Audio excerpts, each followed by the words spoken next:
FM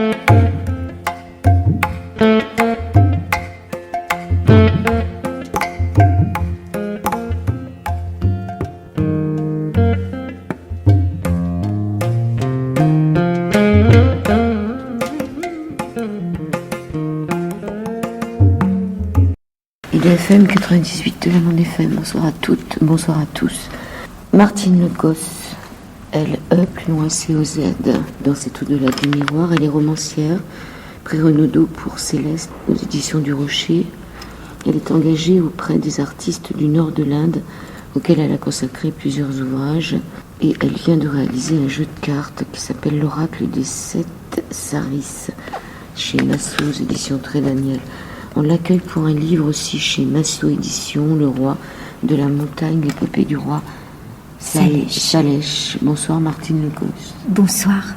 Bonsoir. Alors expliquez-nous un peu, vous avez toujours écrit dans votre vie, vous avez toujours écrit, vous en êtes à combien de livres à peu près? Oh, je n'ai pas compté les livres, mais beaucoup de romans. Ça fait plus de 30 ans que j'écris. Des romans, et vous êtes sur l'Inde depuis 2002? Depuis 2011, 2012, oui. Et pourquoi? Parce que quand j'avais 20 ans, j'ai découvert la peinture des femmes artistes du Mithila, donc l'art du Mithila. Et à ce moment-là, je voulais devenir illustratrice. Et ça m'a beaucoup frappée, cette découverte m'a beaucoup frappée parce que il s'agit de dessins, d'un art qui est transmis de mère en fille depuis des siècles, des siècles. Et donc c'est un art qui ne passait que par les femmes. C'est un peu différent depuis les années 1960-70. Mais c'était un art uniquement transmis de mère en fille. Donc ça m'a touchée.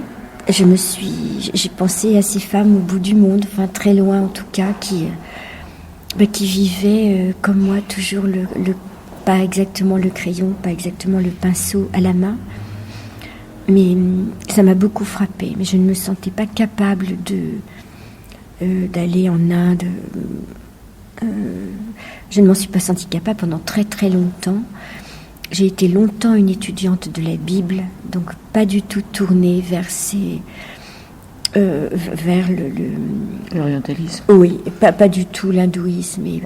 Alors, ce n'est pas que je voulais le rejeter, mais je m'en sentais vraiment incapable. Je sentais seulement que c'était très touffu, et puis que ça n'était pas mon chemin du tout.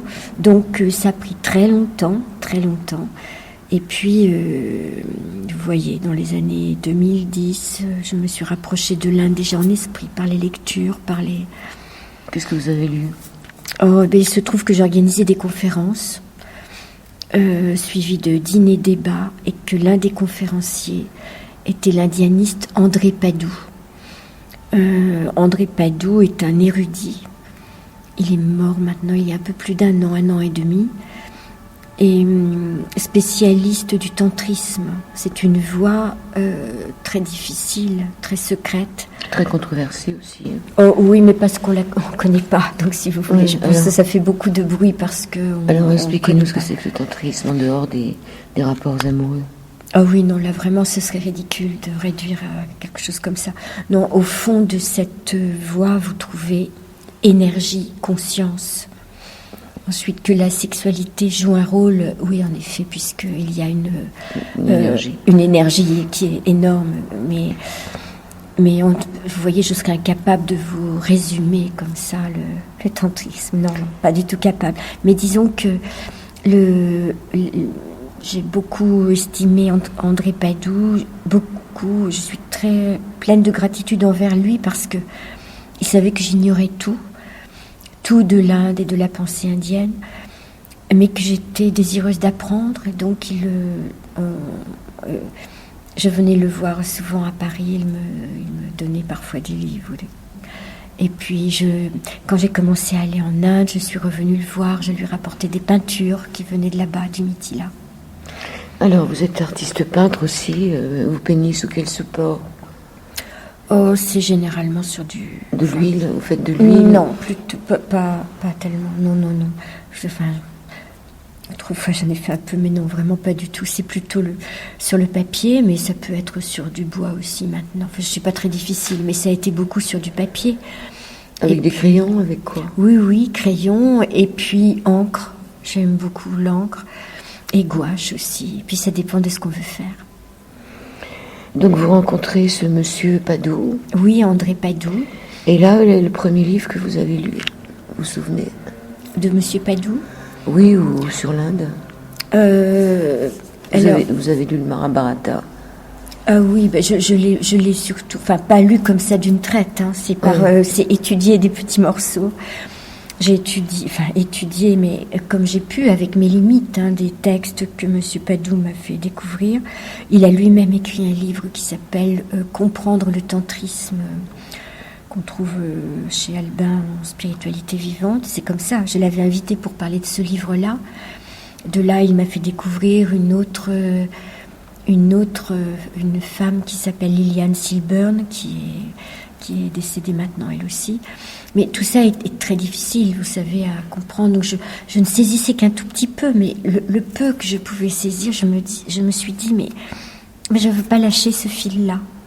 Vous voyez, donc je continue, mais avec mes limites, et puis dans l'accès qui est le plus naturel pour moi, par le dessin. Et c'est comme ça que, revenant toujours dans ce creuset qui est dans le Bihar, Madhubani, la petite ville de Madhubani, qui se trouve à peu près 25 km de la frontière avec le Népal, sur ces terres qu'on appelle encore les terres du Mithila. En fait, Mithila, c'était la capitale d'un ancien royaume dans l'Inde ancienne, dont il est question dans le Ramayana en tout cas. Il en est question. Et aujourd'hui, le territoire est traversé par la frontière. Mais sinon, vous trouvez le même style de dessin au nord de l'Inde et au sud du Népal. Et le roi de la montagne, la Salèche, dont j'ai voulu raconter l'histoire, arpente ces territoires-là, la terre du Mithila. Alors, à quelle année vous êtes donc arrivé dans cette partie du Bihar, là, à la frontière du Népal? En quelle année et pourquoi vous avez choisi cette partie-là? Toujours à cause des dessins? Oui, c'est ça. C'est exactement pour ça. C'est parce que, voyant que d'une certaine manière, je me rapprochais peu à peu de l'Inde, et bien d'un seul coup, je me suis dit, mais faut y aller. Je vais y aller, et comme je peux dessiner, je voudrais faire le portrait de ces femmes que je porte un peu dans le cœur depuis mes 20 ans, et je voudrais leur rendre hommage. Et donc je suis allée là-bas avec un photographe qui s'appelle Clément Darras, de Touraine aussi. Et donc il prenait des photos de tout. Donc je suis venue avec mes papiers, mes pinceaux, mes crayons. Et par bonheur, des Indiens de la petite école, l'Institut de l'art du Mithila, qui a été créé par un anthropologue américain pour essayer de maintenir cette tradition et puis aider les petites jeunes femmes, les petites jeunes filles de là-bas. Donc les personnes de l'école nous ont aidés en nous guidant vers les femmes artistes qui peignent depuis longtemps et toujours selon cette vieille tradition. Donc c'est comme ça que le photographe Clément Darras et moi, nous sommes allés auprès de ces femmes. Et puis j'y suis retournée plusieurs fois ensuite. Mais ce premier voyage était consacré à ça. Je faisais un croquis comme ça avec les dames. On essayait de parler. Il y avait des Indiens de l'école. Nous parlions anglais avec le professeur de l'école qui parlait à la fois l'anglais, hindi et puis le maithili qui est la langue de ce territoire. Donc on passait par l'anglais comme ça. Et puis je faisais le croquis des dames, et puis c'était très beau parce qu'elles ont accepté, vous voyez, elles ont vu un peu la même chose que moi, elles ont vu que j'étais une femme comme elles, je n'étais pas une touriste, il n'y en a pas dans ce secteur. Il n'y a pas de tourisme, alors si on veut y aller, on dort où? Il y a quand même un hôtel. Ah bon? Et ce n'est pas du tout un endroit touristique. Il a été dangereux pendant très longtemps. Il l'est un peu moins. Mais parce que dangereux pourquoi? Parce que la misère était très grande et qu'il y avait des groupes de... Alors, il y a des choses politiques, communistes, mais très dures. Il y avait des groupes de bandits dans tous ces territoires-là. Vous vous êtes fait accompagner, vous aviez un guide? Tous les deux, nous sommes allés avec cette personne de l'école. On n'a affronté aucun danger, tout s'est bien passé. Vous n'aviez pas de guide pour arriver jusqu'à la ville? Non, mais c'est-à-dire qu'une fois arrivé à Madoubani, où se trouve la petite école... Il n'y a pas d'aéroport, là? Non, c'est Patna. Après, quand vous allez à New Delhi, de chez nous, de Paris, New Delhi, Patna, de Patna, il peut y avoir un train, mais je suis allée toujours avec des voitures. Alors ça met 4 heures au moins de route souvent très défoncée. Donc vous avez loué une voiture? Oh, c'est que, on voyait ça, c'est grâce à l'école, hein, j'insiste un peu là-dessus. Mais la première fois, vous connaissiez pas l'école? Mais si, parce que j'avais envoyé un message à l'école et on m'a répondu. Et donc, j'ai été très, très bien accueillie. Et c'est l'école qui a fait vous voyez, qui a permis tous ces passages. Donc, la prof de l'école, Ranija, avec laquelle j'ai travaillé après, donc je peux la citer, elle est citée. Est-ce que c'est elle qui vous a raconté l'histoire du... Ah, ce n'est pas elle. Non, c'est mais un autre. Elle m'a conduite auprès d'Urmila Devi, qui, elle, nous a raconté, à Rani et moi, une partie de l'histoire du roi de la montagne. La montagne, c'est l'Himalaya. Et c'est Urmila Devi, que je connaissais depuis le début, parce que j'aime beaucoup cette dame. Je lui ai acheté beaucoup de dessins, et puis je lui ai fait des cadeaux qui venaient de ma mère aussi. Il y a un vrai lien là. Et donc elle était heureuse de nous raconter l'histoire. On lui a expliqué que j'aurais aimé écrire l'histoire du roi Salèche, parce que depuis que je me rends en Inde, donc depuis, j'ai vu tout le temps des représentations. Il est encore vénéré? Oui, il est encore vénéré, et au Népal aussi. Donc je voulais savoir l'histoire, mais on n'a que des petits bouts d'histoire qu'ont écrit des historiens locaux, ou alors on a des petites chansons, il y a des petits morceaux, mais jamais l'histoire n'avait été racontée en entier, et j'ai eu la surprise d'entendre le récit que nous a fait Urmila Devi, qui nous a dit... Alors c'est qui cette Urmila Devi? C'est une de ces femmes très pauvres, très très pauvres, et qui était considérée comme intouchable. Qui vit dans ce village? Oui. Et donc, elle était heureuse et fière de pouvoir parler du héros de sa communauté, ce roi Salèche. L'épopée du roi Salèche est celle du héros de la communauté des Douzades, oui. Représentée par quelques millions de personnes au nord de l'Inde, au Bihar et au Jharkhand. Oui, Jharkhand, oui.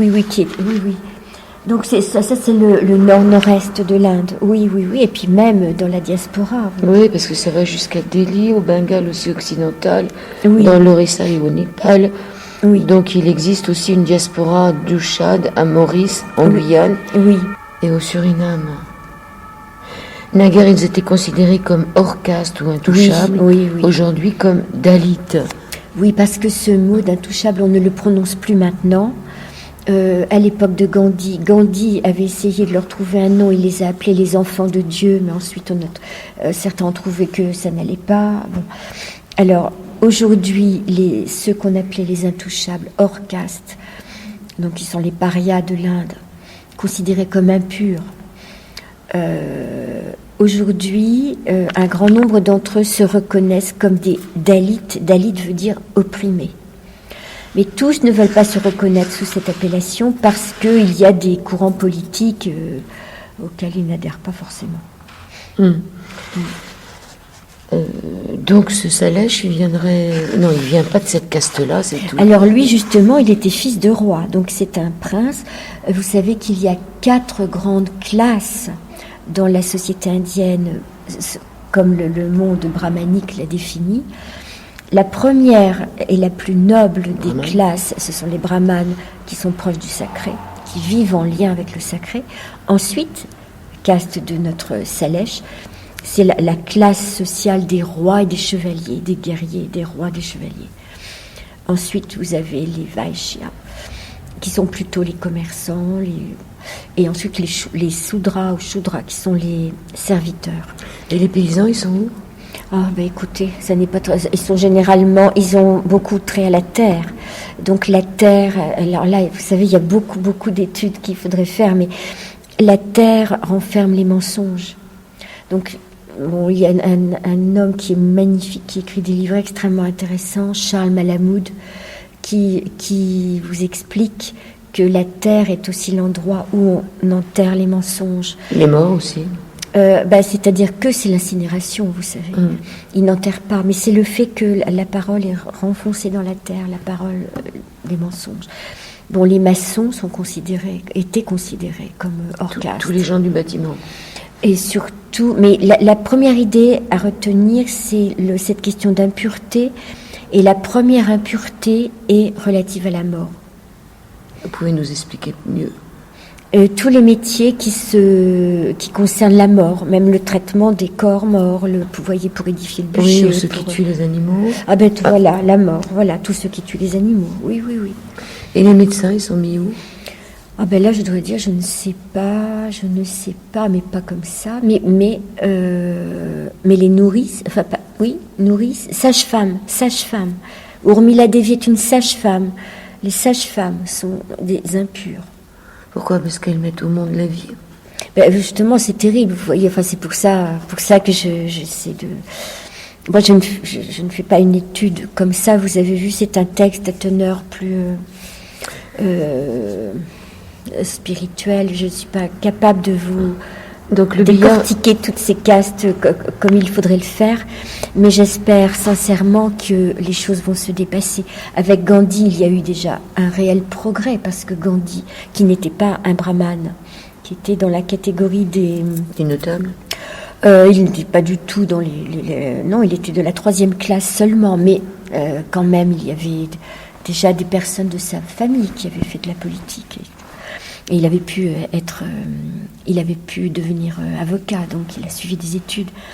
Mais lui, il a voulu abolir, comme l'a fait autrefois le roi Salèche, abolir les castes, les divisions entre les hommes entre eux, mais aussi entre les hommes et les femmes, ce qui est encore très très difficilement vécu. Oui, on sait combien de femmes sont brûlées dans les cuisines. Oui, voilà. Et là où je vais, ça se fait encore.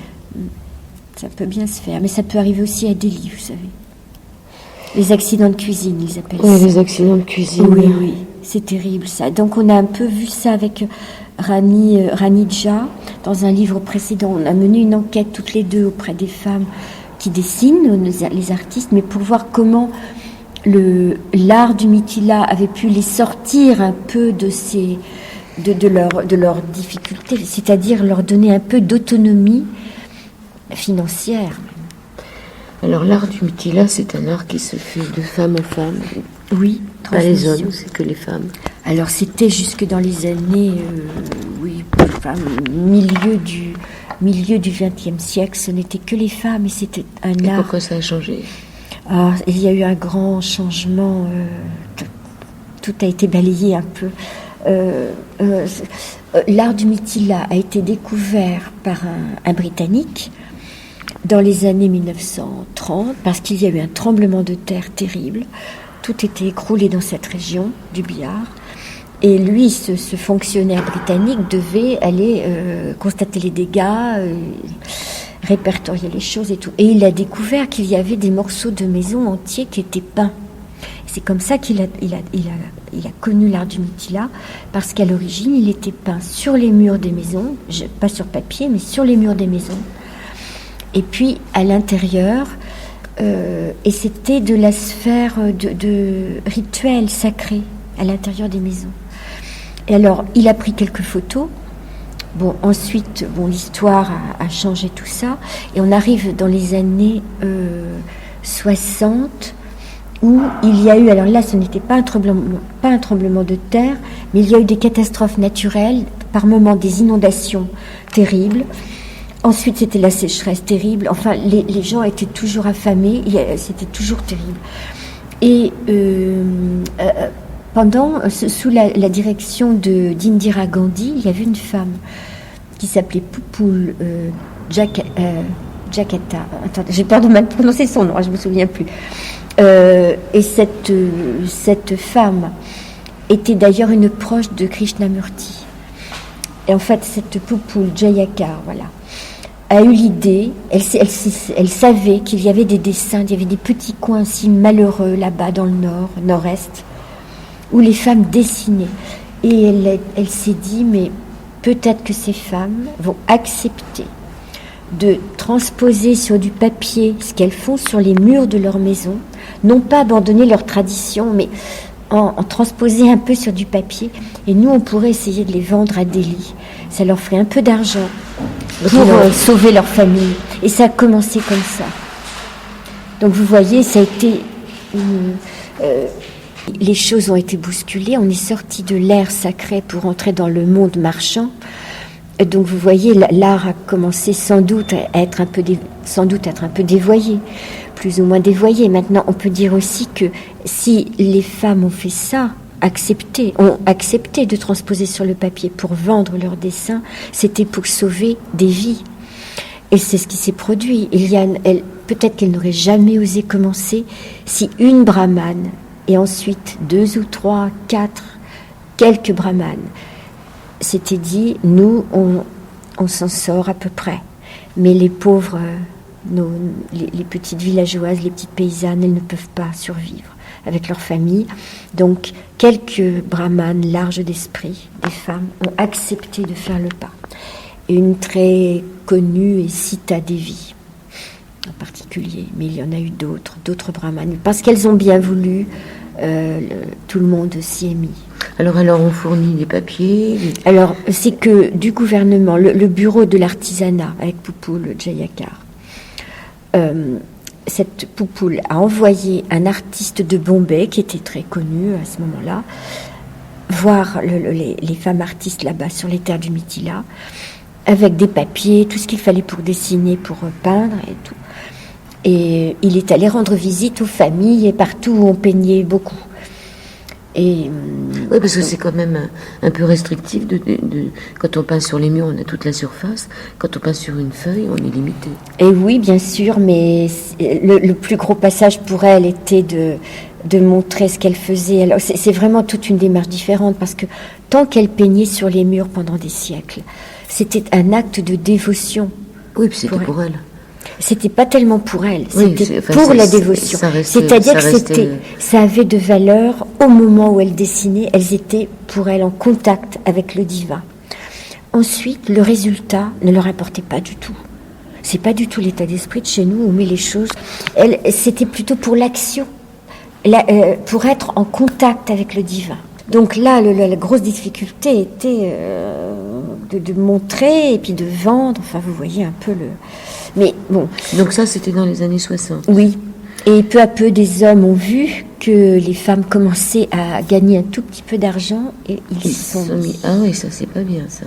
Ça m'a fait un peu... Et alors, la différence entre les peintures d'hommes et de femmes? Oh non, ils ont... pour commencer, ils ont suivi le style traditionnel. Ils ont copié. Ah, vous êtes bien dur. Je suis dure, moi. Oui, c'est-à-dire qu'ils ont repris l'art traditionnel. Ils ont été de bons copistes. Et maintenant, les femmes, attention, c'est là où on est dans un tournant encore. Tout s'accélère, vous voyez bien, parce que on est dans un tournant. Les femmes d'aujourd'hui, les jeunes femmes, les jeunes filles, qui savent toujours faire le trait à la manière traditionnelle. Elles utilisent les thèmes en les détournant pour dénoncer les injustices sociales. Donc vous pouvez voir maintenant une divinité avec plusieurs bras qui va brandir son balai, ses brosses, sa pelle, son seau. Vous voyez, au lieu d'avoir les emblèmes des divinités comme c'est traditionnel. C'est bien. Oui. Donc c'est pour ça, on a perdu du côté sacré, mais pour le vivant, eh bien, la vie répond. Voilà.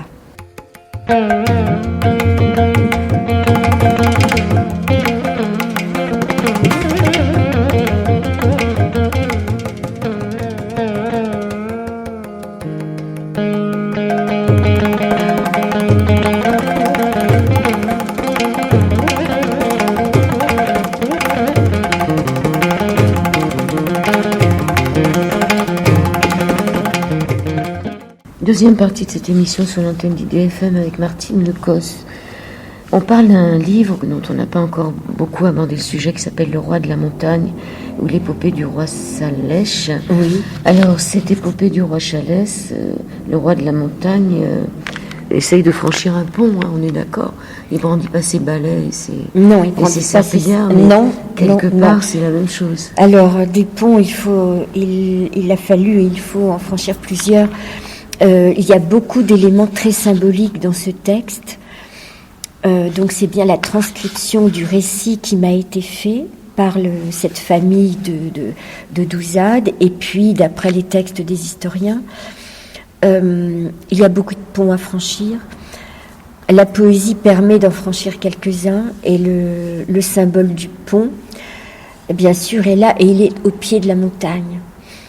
Alors, et pas n'importe quelle montagne, hein, parce que c'est l'Himalaya. C'est l'Himalaya, c'est le séjour des dieux, c'est là que réside Shiva. Et puis les autres dieux. Alors, en ce qui concerne la datation oui. La datation historique, on ne sait pas trop. Hein. Alors, la datation historique, alors oui, c'est bon, les Indiens n'étaient pas tellement les amis de l'histoire pendant très très très longtemps. Alors, j'ai suivi la piste qui nous donne la date du 7e siècle de notre ère. Et pourtant, vous voyez que les thèmes sont d'actualité. Hein. Égalité, fraternité. On ne fait plus de différence entre les hommes et les femmes, on respecte les femmes. Entre les pauvres et les riches. Les pauvres et les riches, évidemment. Donc les thèmes sont vraiment toujours, ils sont bien d'aujourd'hui. Alors pourquoi je me suis attachée davantage à cette proposition-là, 7e siècle, alors que d'autres historiens parlent même du 15e siècle. Vous voyez, il y a un écart énorme. Alors il y avait quand même pour moi des indices très importants. En particulier ce qui concerne la magie. La magie compte beaucoup dans l'histoire. Les fées, je ne sais plus comment elles s'appellent. Oui, les malines. Les malines, ouais. Qui sont des femmes fleurs, et des magiciennes. Des magiciennes. Alors, la magie est très importante. Ce qu'on pouvait trouver, et ce qu'on trouve chez les historiens locaux, ce sont des récits qui... Enfin, vous voyez, ça a un caractère un peu folklorique. Alors c'est joli, on voit les 3 femmes fleurs qui sont amoureuses de Salèche, on voit des choses comme ça. Mais parce que j'ai eu la chance de rencontrer Monsieur Padoue et d'étudier un peu à travers lui, je ne pouvais pas me contenter de cet aspect folklorique des magiciennes. Vous voyez, parce que je savais que cette terre était imprégnée par le tantrisme.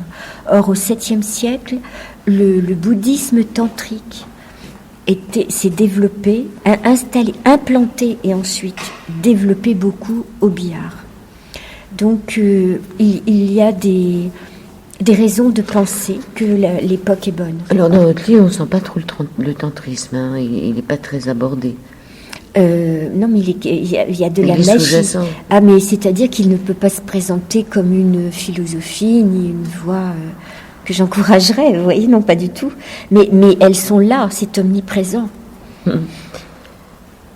Mais il est fait allusion à un moment à une secte tantrique qui fait peur, parce que ça fait peur aussi, puisque le tantrisme est une voie de transgression. Donc l'idée... On transgresse quoi? L'idée étant... vous voyez, toutes les règles de l'hindouisme, les règles très, très dures, très strictes. Dans le tantrisme, dans cette voie ésotérique, vous avez conscience, vous vivez avec ces critères d'énergie et de conscience. Vous savez que tout est imprégné de l'énergie divine, tout est divin, que ce soit qu'il n'y a plus de pur et d'impur, alors qu'avec le brahmanisme, tout est impur. Enfin, beaucoup de choses sont impures. Là, on dépasse tous ces clivages pour réaliser, en italique, réaliser l'unité divine. Donc, il faut transgresser. Oui, c'est un peu ce que cherche... comment il s'appelle, le héros, là, qui change de nom, d'ailleurs. Alors, les deux ont changé de nom. Salèche, c'était Gébardan quand il était jeune, il devient Salèche. Mais lui, au début, se méfie de la magie. Au début, il veut repousser la magie, parce que il y a une tendance des hommes à vouloir l'utiliser pour leur propre pouvoir. Oui, or, dans la voie spirituelle, il ne peut s'agir que de ressources, mais pas d'exercer un pouvoir, mais d'être en contact avec la source.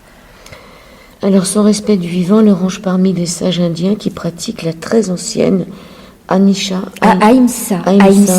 Ah oui, ou non-nuisance envers les autres êtres observés dans la communauté Jain avec lequel il a partagé aussi le rejet du système des castes. Oui. On peut les comparer un peu aux Jain? Alors, c'est-à-dire que, les Jain, justement, qui défendent cette non-violence, mot à mot, non-nuisance à tout être vivant, Ahimsa, non-nuisance, qui a aussi marqué Gandhi, parce qu'il a été élevé dans un milieu où les Jain étaient présents. Donc, ils ont évidemment des points communs, mais attention, le jaïnisme, c'est très, très, très rigoureux. Oui, ils mettent des masques pour pas... C'est eux qui mettent des masques pour pas avaler des insectes. Oui, et qui ne veulent pas, pour se nourrir, ils ne veulent pas piocher, par exemple, bêcher, parce que ce serait au risque de blesser ou de tuer des... Alors, ils se nourrissent comment? Ils prennent ce qui est à la surface du sol. Mais c'est très dur. J'ai rencontré tout récemment un photographe. Il y a une exposition sur le jaïnisme en ce moment, à Paris, librairie Impression, c'est du côté de République. Librairie Galerie Impression. Et alors ce photographe Bernard, attendez, je peux retrouver son nom, très très formidable, il m'en a parlé très bien. Il dit mais c'est tellement rigoureux que les véganes d'aujourd'hui, mais c'est vraiment la récréation à côté, enfin ce n'est rien du tout. C'est très dur chez eux, s'ils le pratiquent vraiment. Alors donc cette fameuse Urmila, en hommage à Urmila Devi Chitvarpur, oui. Dans Le Roi de la Montagne, présenté ici, cette femme est nommée Urmila, en hommage à Urmila Devi de Jitvarpur, qui nous a transmis le récit de sa communauté selon la tradition orale dans la région de Madhubani. Alors quand j'ai lu votre livre, forêt de miel. Forêt de miel. Quand j'ai lu votre livre, j'ai pensé que c'était une traduction d'un texte ancien, et ce n'est pas le cas. Non, ce n'est pas une traduction d'un texte ancien. Non, j'ai vraiment collecté les témoignages et j'ai écrit l'histoire parce qu'elle n'existait pas dans son intégralité. On n'avait que des petits bouts, des versions très différentes. C'est pourquoi j'ai dû écrire une introduction pour présenter les choses et justifier un peu pourquoi cet aspect-là plutôt qu'un autre, expliquer l'histoire même de la rédaction. Vous pouvez la résumer, l'histoire? Eh bien, c'est parti du fait, ce que je disais simplement, quand je rendais visite à Urmila Devi et sa famille, je voyais beaucoup de dessins où apparaissait le personnage du roi Salèche, toujours représenté monté sur son éléphant. Et souvent accompagné de ses deux frères. Mais je me suis dit, mais ce serait magnifique que des dessins d'Urmila viennent illustrer l'histoire du roi Salèche. Alors, où est cette histoire? Est-ce que je peux lire cette histoire? Et puis, je m'imaginais en train de présenter tout ça à un éditeur. Je ne connaissais pas encore Florent Massot, qui est très ouvert, très sensible et éclairé, je pense. Et donc j'étais en train j'avais déjà acheté 2 ou 3 dessins d'Urmila, on voit Salèche avec son éléphant. Il est là, le dessin d'Urmila. Oui, il est là. Et moi je l'ai là, j'ai l'original ici. C'est important qu'il y soit, parce que ce dessin est la preuve de l'existence dans le récit de ce prince qui a voulu renaître de la matrice d'une intouchable. Oui, ça c'est intéressant. Ah oui, c'est très important. Alors, les historiens ne le savaient même pas. Il y a 2 naissances. Urmila nous l'a dit. 2 naissances, est-ce que ça veut dire que c'est une réincarnation? Non, pas comme réincarnation. On passe par la magie. Pour ça, je vous dis, c'est difficile. Expliquez cette 2e naissance. Eh bien, voilà comment l'histoire s'est présentée. Le jeune prince qui s'appelait encore Gébardan et ses 2 frères Motiram et Boudeshvar se promenaient dans la forêt. Ils ont entendu des pleurs et ils se sont aperçus que c'était une femme enceinte qui pleurait. Alors le prince gentiment a demandé « Mais pourquoi pleures-tu » Et cette femme a répondu « Mais je pleure parce que je vais mettre au monde un enfant qui sera aussi méprisé que je l'ai été. » Qui recevra des crachats, des injures toute sa vie. Voilà pourquoi je pleure. Alors Gébardan, le prince Gébardan, s'est tourné vers ses frères. Il leur a dit, mais nous avons perdu maintenant, perdu n'est pas le mot, mais notre mère est morte, la reine Madodéri n'était plus, eh bien, nous allons, par une opération magique, choisir une autre mère. Mais son intention était de renaître parmi les intouchables. Donc, vous voyez bien qu'il s'agit de magie. Mais il était déjà adulte, hein. Oh, il était grand. Oui, c'était déjà un adulte, c'était pas... Enfin, c'était pas un petit bébé, non, pas du tout, non, il montait son éléphant, alors vous voyez. Non, on a affaire à de la magie. Mais l'histoire, dans cette histoire, ce qui est le plus important, c'est que non seulement il prend cette intention, mais il y a des gens qui le savent, c'est-à-dire que c'est pas quelque chose qu'il fait en secret. Ah non, parce qu'au contraire, alors au début, ce sont des bruits qui courent au palais, et puis, bien sûr, il dit, en effet, et il va voir le roi, son père, et lui dit, non, je ne prendrai pas ta suite sur le trône, et non, je ne vais pas me marier. Ce qui faisait scandale à la cour, ça faisait vraiment scandale, parce que c'est ce qu'on attend d'un héritier, qu'il prolonge la dynastie. Et puis aussi, cette histoire de mariage, c'est très important pour que le culte puisse perdurer. Enfin, bon. Et lui déclare, non, je ne prends pas la suite de mon père, et je ne me marierai pas. Et ensuite, oui, je suis renée, j'ai pu revivre j'ai choisi de naître une deuxième fois pour renaître parmi les plus pauvres. Mais son père est un très bel esprit, acquiesce et se tait et vit dans le recueillement. Il essaie quand même de le mettre à la guerre à un moment. Il le met à l'épreuve. Parce que c'est ces impératifs qu'on retrouve dans le Mahabharata. Les 3 épreuves. En partie, pas tant. C'était pas à ça que je pensais. C'est l'épreuve à laquelle s'est trouvé soumis Arjuna dans la Bhagavad Gita, que Krishna lui explique, parce que voilà, il doit, vous savez, c'est l'histoire de la grande bataille, Mahabharata, la grande bataille deux clans sont opposés, les Pandavas, deux familles qui s'opposent. Et Arjuna, enfin plutôt membres de la même famille. Et Arjuna dit à Krishna, mais pourquoi est-ce que j'irai combattre? Ce sont les miens, ce sont mes frères. Pourquoi? Et donc c'est tout le sujet de la Bhagavad Gita, qui est considéré comme un morceau de sagesse presque sacrée, qui doit définir la qualité de l'action. Donc, c'est ce qui est intéressant avec ce récit des Intouchables. Ça donne un prolongement que je n'attendais pas vraiment, que je n'imaginais pas, que je n'espérais pas, mais que j'ai constaté entre le récit et la crise de conscience pour Arjuna. On la retrouve pour lui, pour le roi de la montagne, parce que il va se trouver lui opposé à son cousin Shuarmal.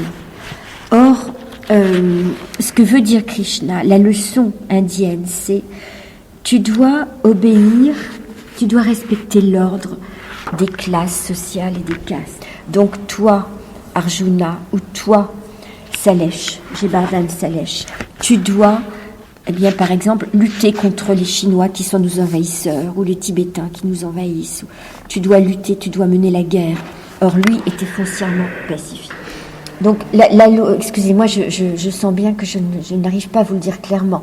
La leçon de Krishna, c'est un homme tel que toi a le devoir, il disait à Arjuna, le devoir de mener la bataille, devoir de ton rang, mais sur la voie spirituelle, pour ne pas être coupable, il n'y a qu'une manière. Ta conscience doit se détacher de l'action. Ni haine, ni joie. Ni haine, ni joie, ni récompense, d'aucune sorte. C'est le seul moyen de purifier une action. Ouais, il y a beaucoup de conversations entre Shiva et Krishna qui s'amusent un peu de ce qui se passe en bas. Hein. Oui, ça nous permet d'avoir un autre coup d'œil, oui. On peut rappeler qui est Shiva? Shiva. Shiva est très impressionnant, très intimidant, très très intimidant. C'est le dieu. Alors vous savez qu'il y a une trinité dans l'hindouisme. Brahma, le créateur, Vishnu, le conservateur, qui maintient le monde dans une certaine évolution et qui intervient de temps en temps sous forme d'avatar pour sauver les humains, généralement parce que tout tourne mal. Bouddha serait un avatar de Vishnu, et Rama aussi. Shiva. Ah non, pas Shiva. Shiva, le troisième de la Trinité. Shiva est le dieu destructeur, mais destructeur pour une régénération. C'est celui qui intervient. Vous savez, on voit souvent Shiva représenté comme le maître de la danse, mais c'est la danse du temps. Et c'est lui qui rythme le temps. Et si le temps de la destruction est venu, il ouvre son troisième œil, c'est du feu qui en sort, il détruit, Kali Yoga. Oui, voilà. On est dans le Kali Yoga. Il paraît, oui.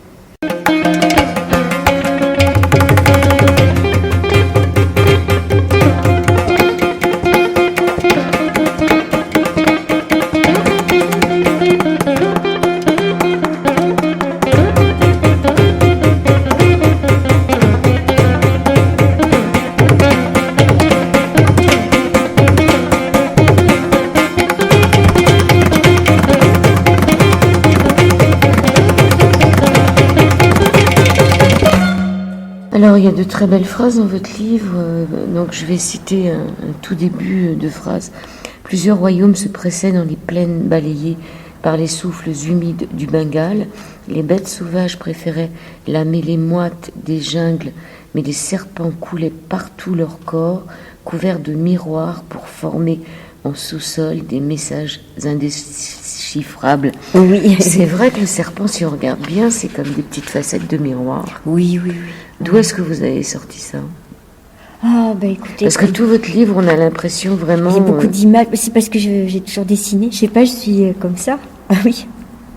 Les serpents sont très présents et dans les peintures du Mithila sont très présents. Dans toutes les religions. Oui. Donc c'est des petits miroirs qu'ils ont sur eux. Oui. J'aimerais qu'on parle des éléphants parce qu'ils sont quand même assez présents dans le livre aussi. Oui, alors même si je les aime énormément, je les aime beaucoup, et je suis même marraine d'une association qui s'appelle Vivre avec les éléphants, avec Nicolas Lenné.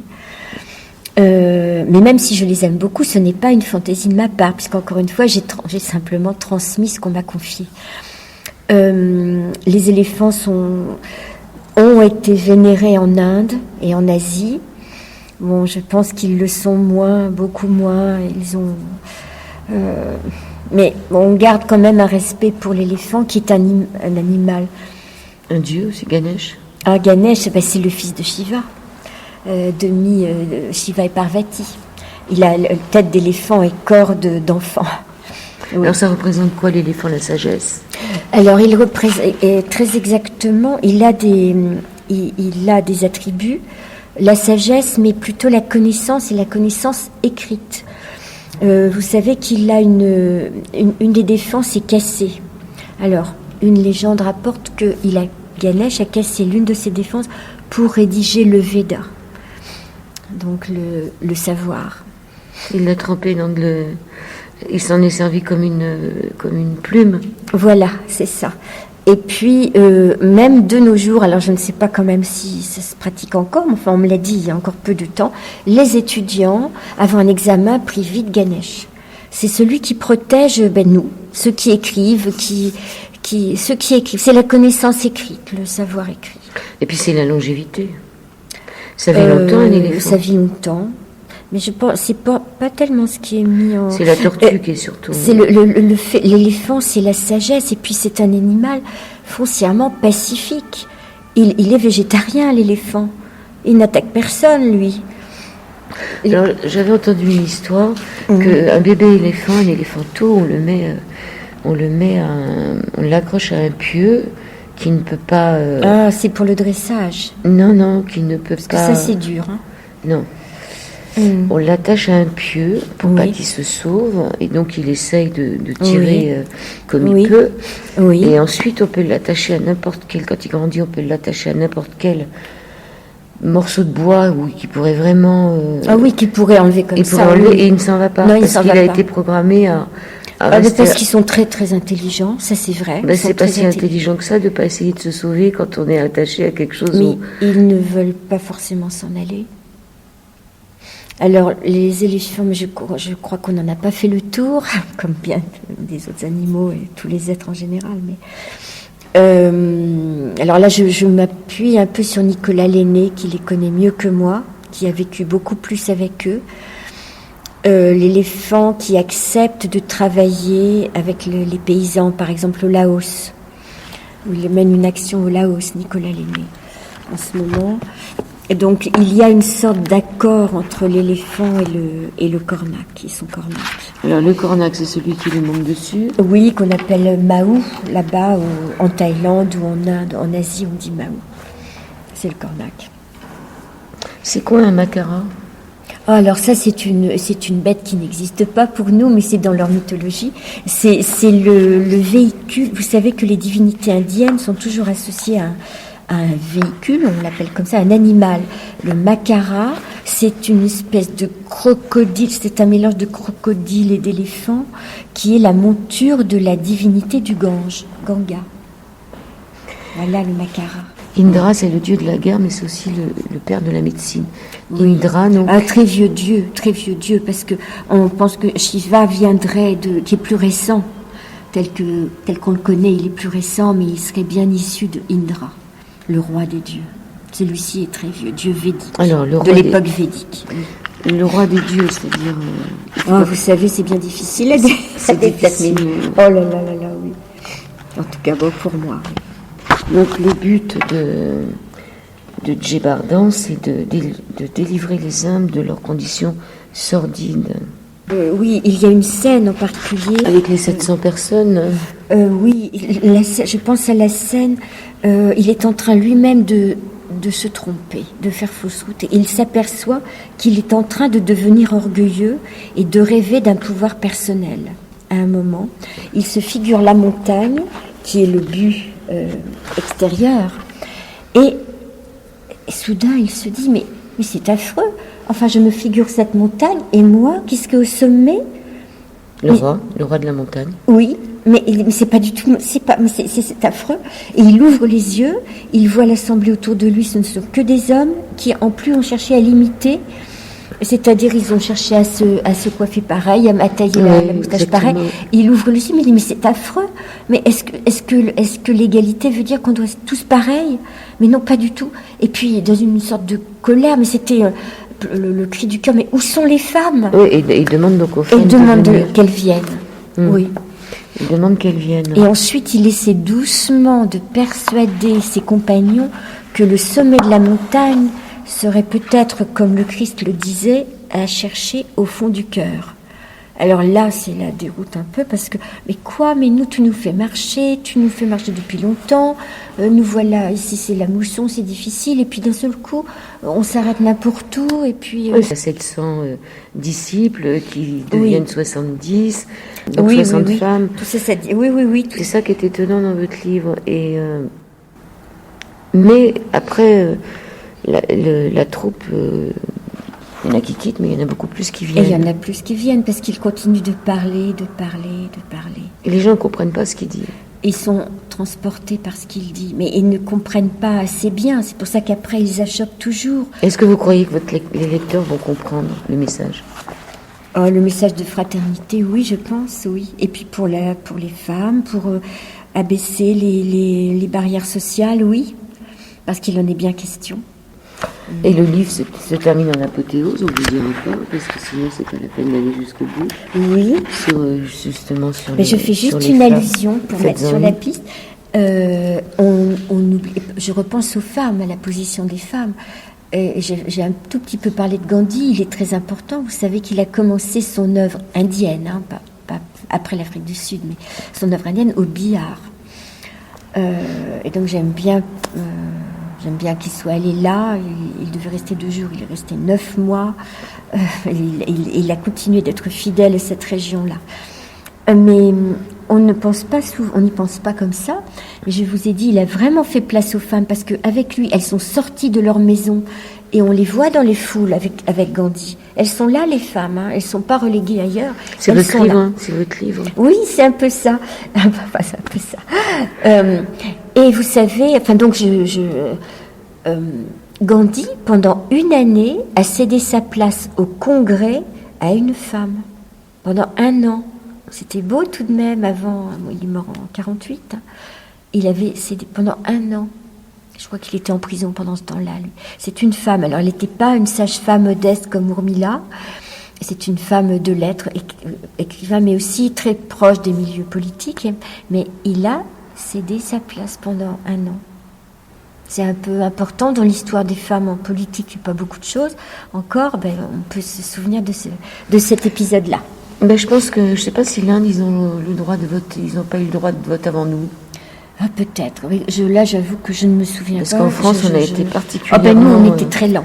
Je pense que je me demande même si l'Inde n'a pas été plus rapide que nous. Mais vous savez qu'ils ont eu cette femme extraordinaire sur laquelle Irène Frein avait écrit, Devi, la reine des bandits. Ah oui, je sais, j'avais fait une émission dessus. Ah oui.